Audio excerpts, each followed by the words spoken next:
Baik, Assalamualaikum warahmatullahi wabarakatuh. Kami dari kelompok 3 akan mempresentasikan hasil diskusi kami dengan judul kadar polusi udara dalam ruangan.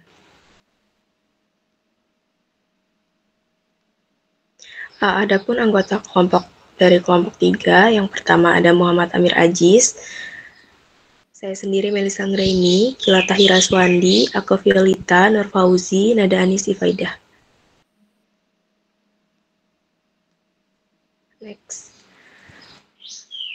Baik, selanjutnya adalah latar belakang. Kadar polusi dihitung berdasarkan besarnya konsentrasi gas polutan yang terkandung dalam udara di dalam ruangan tersebut. Gas polutan dapat bermacam-macam, salah satunya yang digunakan dalam studi kasus ini adalah gas karbon monoksida atau CO. Gas CO bersifat polutan karena apabila gas ini terhirup oleh manusia, akan mengganggu peningkatan oksigen pada darah. Gas CO bersifat lebih mudah terikat dengan darah dibandingkan oksigen dan gas-gas lainnya. Pada kasus darah yang tercemar oleh gas CO dalam kadar 70% hingga 80% dapat menyebabkan kematian. Selanjutnya ada sumber polusi, sehingga dalam studi kasus ini, kadar pencemar udara diukur dari besarnya kandungan gas CO di udara dalam ruangan. Sumber gas CO berasal dari asap rokok, asap kendaraan, serta asap pembakaran yang tidak sempurna.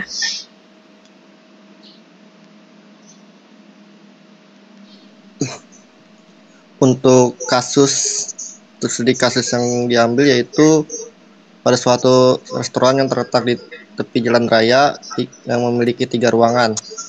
Yang satu ruangan khusus untuk perokok atau smoking area. Yang kedua itu ruangan khusus untuk anak-anak dan non perokok. Itu non smoking area. Yang satu lagi itu satu ruangan yang disekat menjadi 2 bagian, di mana 3 sekat merupakan lokasi dapur, di mana di lokasi tersebut terdapat proses pembakaran. Next.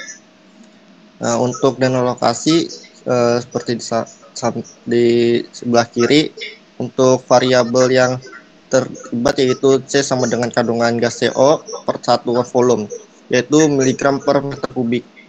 Untuk debit aliran yaitu aliran volume udara per jam, meter kubik per hari, dan W untuk konsentrasi CO miligram per hari.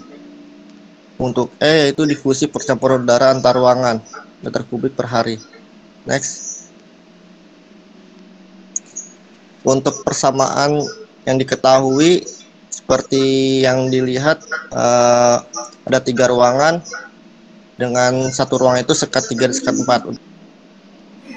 Berikut adalah rumusan. Satu, bagaimana cara menentukan konsentrasi gas CO di tiap ruangan. Yang kedua, berapa hasil yang didapatkan dalam menentukan konsentrasi gas CO di tiap ruangan dengan metode tersebut. Selanjutnya ada eliminasi Gauss. Itu metode eliminasi Gauss itu merupakan salah satu cara yang banyak digunakan untuk penyelesaian persamaan linear. Penyelesaian persamaan linear menggunakan metode eliminasi Gauss terdiri dari beberapa tahap. Yang pertama ada merubah persamaan linear menjadi matriks teraugmentasi. Lalu yang kedua ada merubah matriks A menjadi matriks identitas dengan cara mereduksi matriks augmentasi. Dan yang ketiga, nilai variabel I1, I2, dan I3 dapat ditentukan. Pada kasus perhitungan kadar polusi udara dalam ruangan ini, menggunakan metode eliminasi Gauss, kita akan melakukan perhitungan dengan bantuan Excel. Dari gambar ini sudah diketahui, yang pertama itu ada konsentrasi CO yang berasal dari smoker atau perokok, konsentrasi CO yang berasal dari pemanasan, aliran volume udara, konsentrasi CO per satuan volume, dan difusi pencampuran udara antar ruangan. Itu ada antar ruangan 1 dan 3, ruangan 2 dan 4, dan ruangan 3 dan 4. Selanjutnya, diketahui persamaan tersebut ada dari persamaan dari ruang 1, ruang 2, sekat 3, dan sekat 4. Nah, dari data yang telah diketahui ini, kita masukkan dulu ke persamaan. Nah, setelah memasukkan informasi atau data yang sudah ada dalam persamaan, didapatkan persamaan terakhir seperti ini. Jadi ini yang pertama kita lakukan, memisahkan per variabel. Nah, ini kita buat variabel yang ada C1 dan C2 ini ke ruas kiri. Sedangkan untuk hasil yang tidak ada variabelnya itu tetap. Sehingga ini minus 225 menjadi 225 C1. Dan C3 itu menjadi minus 25. Dan 1400 itu tetap. Di sini C2-nya itu menjadi 175. C4-nya menjadi minus 125. Dan 100-nya tetap. C1-nya menjadi minus 225. Ini C3-nya menjadi 275. C4-nya minus 50.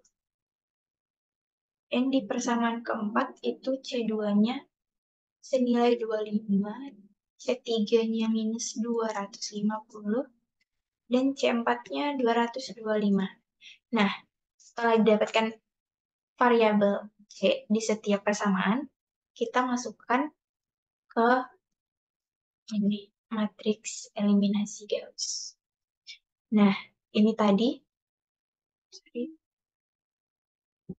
dari persamaan pertama kita masukkan di sini.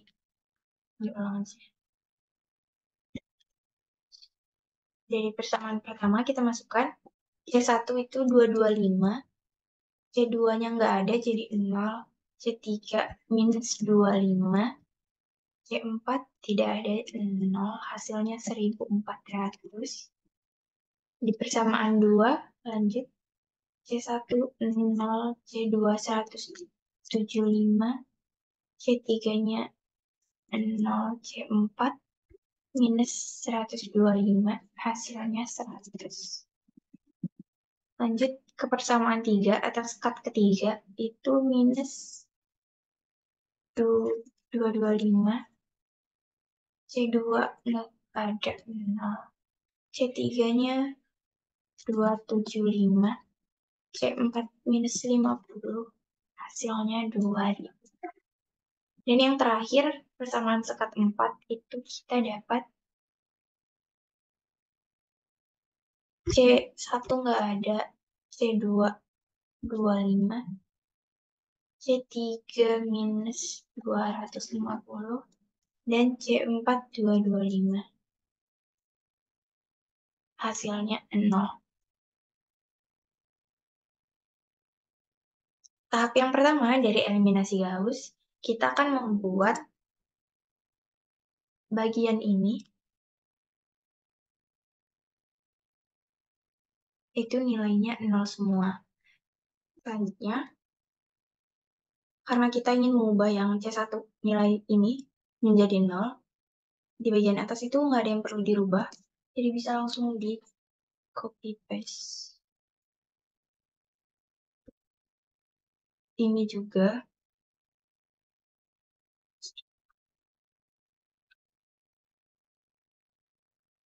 Nah, yang perlu diubah itu ada di minus 225 ini.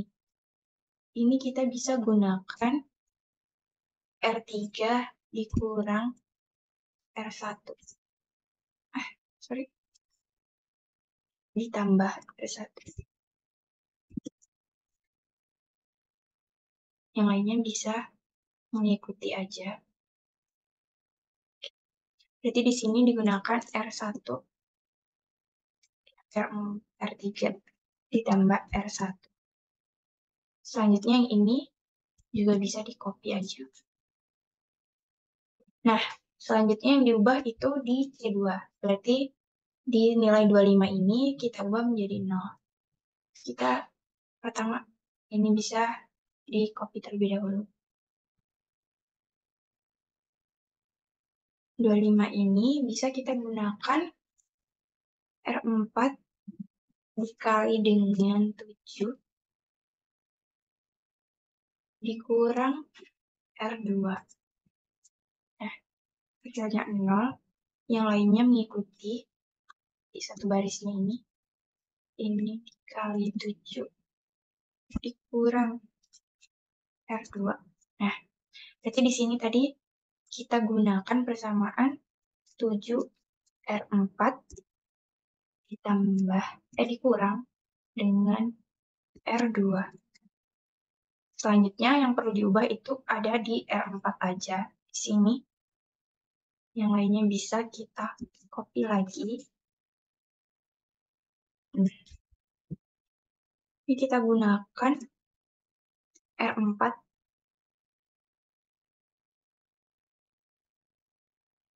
ditambah dengan R3 dikali 7. Nah, yang lainnya juga mengikuti ya, guys. Ini ditambah ini dikali 7. Berarti tadi digunakan persamaan R4 ditambah dengan 7R3. Nah, dari matriks yang terakhir, kita bisa buat persamaan. Kita dapat persamaan itu ini 225C1 minus 25C3 hasilnya 1400 buat R1.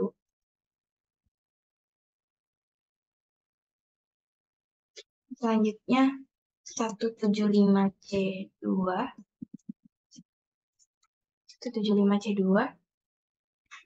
minus 125C4. Ini diambil dari yang ini. 125C4 hasilnya 100. Selanjutnya kita ambil yang R3 dan R4 lagi.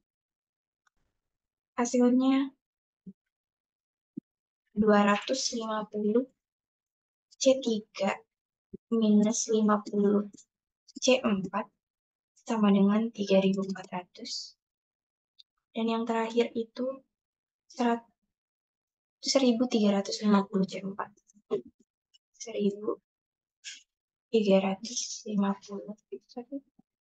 1350C4 sama dengan 23.700. 23.700. Nah, dari sini yang pertama bisa kita cari itu C4 ini. Ini dijabarkan menjadi 23.700. Kemudian 1.350-nya dipindahkan jadi dibagi 1.350. Nah, kita dapatkan hasil C4. Selanjutnya bisa dicari C3. C3 itu 3.400. Kita tambah dengan 50 dikali C4. Nah, kemudian dibagi dengan 250. Oh ya, sebelumnya ini harus diberi. Dan jangan lupa memberikan tanda kurung sebelum dibagi. Untuk dikerjakan duluan. Nah, kita dapatkan juga nilai C3-nya. Selanjutnya C2 itu di persamaan yang ini. Kita gunakan 100 ditambah 125 dikali C4 lagi. Ya, dan tanda kurungnya.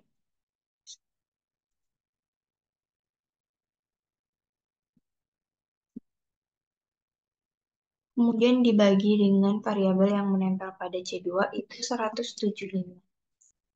Nah, didapatkan juga C2. Selanjutnya yang terakhir kita cari C1. 1400 ditambah dengan 25 dikali C3 kurungnya.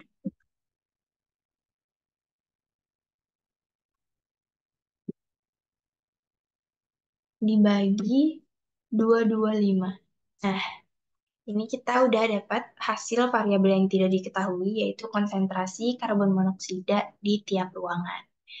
Itu C1 sebesar 8,1, C2 sebesar 13,1, C3 sebesar 17,1, dan C4 sebesar 17,5. Nah, dari sini kita dapat persamaan lagi nih. Buat membuktikan kalau perhitungan yang kita lakukan itu sudah benar, kita masukkan persamaan ini. Berarti 100 ditambah 175C2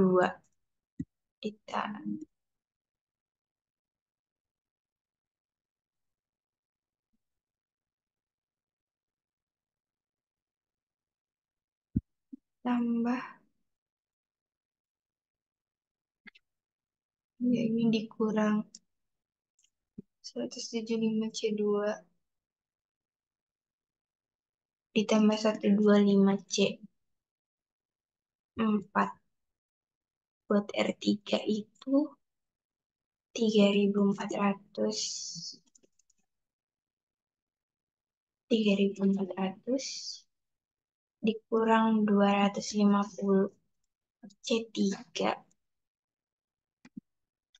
tambah 50C4 dan yang terakhir 2.3.700 dikurang 1.350C4. Nah, karena ini variabelnya udah diketahui semua, jadi bisa langsung tinggal dimasukkan. Nah, untuk membuktikan persamaan ini benar atau tidak, itu kembali lagi ke persamaan awal. Hasil ini harus sama dengan 0. Kita masukkan 1.400 dikurang 225 dikali dengan C1 ditambah 25 dikali dengan C3. Nah, ini benar. Selanjutnya 100 dikurang 175 dikali C2 ditambah 125 dikali C4. Nah, ini juga benar. Selanjutnya 3.400 dikurang 250 dikali dengan C3 ditambah 50 dikali dengan C4. 0 juga. Dan yang terakhir 23.700 dikurang dengan 1.350 dikali dengan C4. Nah, jadi untuk pembuktian ini persamaan yang telah dilakukan sudah benar, perhitungan dan persamaannya didapatkan hasil ini.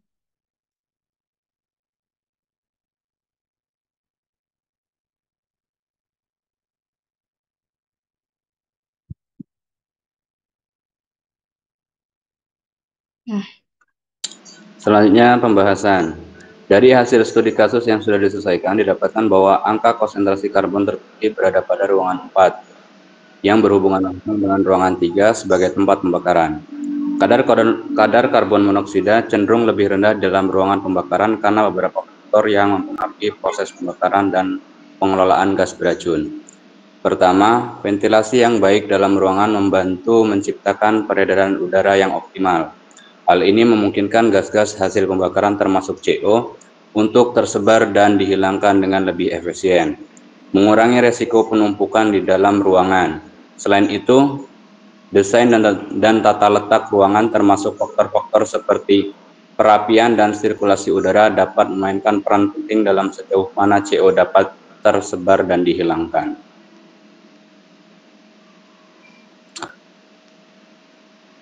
Lalu ruangan yang paling rendah adalah ruangan 2 atau kit section sebesar 100 mm per meter kubik.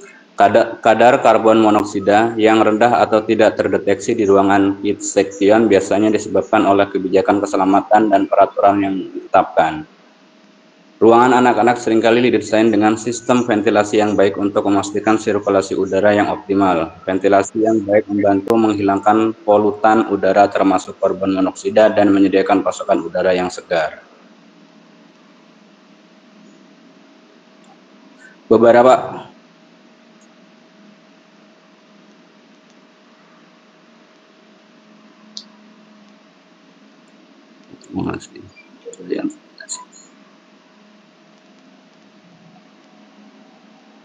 Oke. Baik, sekian presentasi dari kelompok kami. Kami ucapkan terima kasih. Wassalamualaikum warahmatullahi wabarakatuh.